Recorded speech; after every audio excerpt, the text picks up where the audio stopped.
Hi, good morning. So can we patent the simulation? Can it be done? This is my special interest, my research project. I've organized it using Tagged It, so thanks for your attention, and here we go briefly.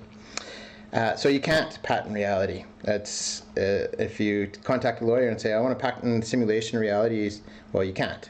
But what if people don't know it's the simulation? So what if you do come up with, or people come up with something, or an AI comes up with something, can you patent it? And it's an interesting problem, and it's right at the intersection of the legal system, philosophy, physics, and all sciences. So really interesting. So you have to tether it to a product. So you come up and say, okay, I'm going to patent the simulation, so I can make a simulation. And so that's great. And so how would we start doing that? How would we go, or how would AI go and patent the simulation? You have to look at the existing problems within physics and the sciences, and you also have to look at and identify academic biases, ones that have kind of been ignored over time. So there's a couple of them that are really interesting to me and kind of caught my attention going through, and maybe they've caught someone else's attention, but Zeno's paradox. So infinitesimals and infinity, the concept of infinity is a really big issue. So how do you get from point A to point B? If you go halfway there, and then half a halfway, and then half of the halfway, do you ever get there? And so this is a philosophical thought that I believe has never really been untangled. Symmetry in the natural world. So why is there so much symmetry?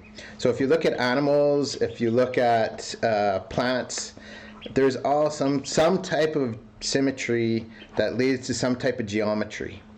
But why? Why is it there?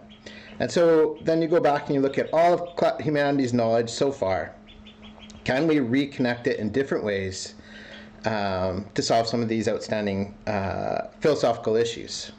And so what I've done in my life, and whatever's happening with AI, but might parallel it, but research with, I've always stayed in touch with Dr. Hobill. Dr. Hobill's a brilliant physicist, senior theoretical physicist at the university for over 30 years.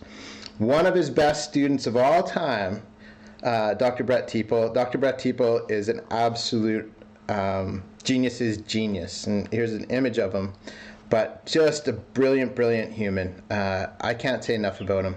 I think, so he's legally blind, he's autistic, he has all sorts of different challenges. The one thing I mainly respect about Dr. Teeple, he knows 22 languages. One of the things that I really respect about him is strength. It's just awe-inspiring, and it's been an honor to know him. And so together, from a philosophical point of view, and then from Brett's mathematical physics point of view, we've written a lot about this, how to restructure. And so we've taken two extra variables, the time variables. So we have XYZ, or length, width, height, and then we have an arrow of time, and that arrow of time can slightly curve left or right. And that's a real simple explanation. So what we've done is kind of reapplied it, and I've been asked, what does it look like for an average person? And you can tell there's these time variations, and for me, in real life, what we see is rotation and thermodynamics that come from adjusted time model. So let's try and patent it then. Why not? If people don't know and they haven't found the Grand unified theory, then why don't we try and do it? And so why would we? Because as soon as you patent it, if people figure out that it's the if people figure out it's the real, the simulation is a simulation and the Grand unified theory, then the patent is dissolved. So you spend all this time and money in getting in there, and you patent something only for it to go away and disappear. So for me, that's a bit of art. It's art because it's really playful. It's at this intersection of all these different sciences and mental health questions. And so this is what Dr. Teeple and I did. Again, it's an honor to work with Dr. Teeple. And so we patented what we think is the simulation.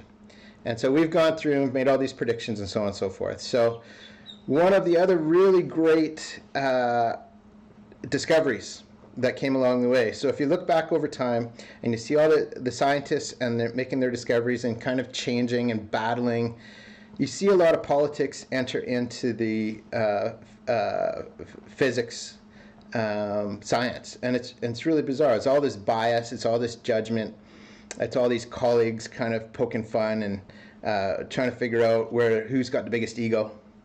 And so I've discovered that this is a huge part of discovery, is this pre-existing biases that are in academia. And so one of them is that time can't have more than one dimension because of causality issues, which is really, in my opinion, just a big bias based on one academic paper that, it's like, really, why don't we explore it? And so the biggest discovery is the bias. Even at the top levels of science, there's a bias. And so be aware of that, organization, of those social biases.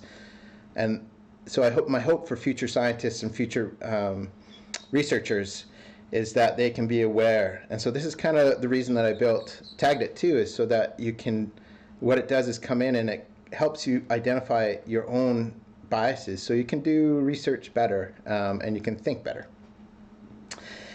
So yeah, that's it. Of course I did all my research with Tagged It, and I just want to say a shout out to all the brilliant people that have worked in the same direction to try and improve things and kind of lived on the fringe, and I really have a lot of respect for them. So keep up the great work. I see you, and I'm honored that there's people out there doing that. It's a godsend. So keep doing what you're doing.